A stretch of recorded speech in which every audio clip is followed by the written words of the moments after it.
దాన్ని ఆఫ్ చేయి అన్న వెంటనే నాన్న కారు ఇంజను ఆపేశాడు. తదుపరి క్షణంలోనే ఒక విచిత్ర పక్షి కార్ విండోపై తాకింది. కుక్క గట్టిగా మొరుగుతూనే ఉంది. నాన్న దాన్ని శాంతింపజేయడానికి ప్రయత్నించాడు. ఆ భూతాలు చూడలేవు.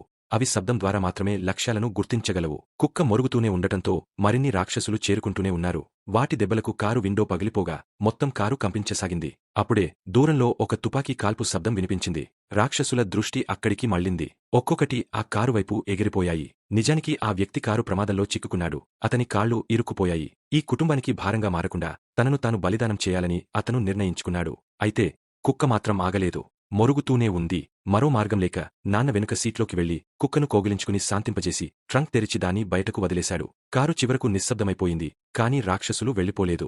నాన్న పరిస్థితి చూడటానికి కారులో నుండి బయటకు రావాలని నిర్ణయించాడు. అతను 2 అడుగులు వేయగానే అమ్మకు అకస్మాత్తుగా ఆస్తమా దాడి వచ్చింది. అందరూ ఒక్కసారిగా టెన్షన్లోకి వెళ్లారు. రాక్షసులు మళ్లీ శబ్దం వైపు ఆకర్షించబడ్డారు. నాన్నకు మరో మార్గం లేదు. అతను నెమ్మదిగా వెనక్కి వెళ్లి నేలపై ఉన్న ఇనుప దండను తీసుకుని దూరంగా విసిరాడు. రాక్షసులు వెంటనే దానివైపు ఎగిరి దానిని తమ నోట్లలో పట్టుకుని దూరంగా ఎగిరిపోయారు. ఆ అవకాశాన్ని ఉపయోగించుకుని నాన్న తన కుటుంబాన్ని తీసుకుని పరుగెత్తాడు.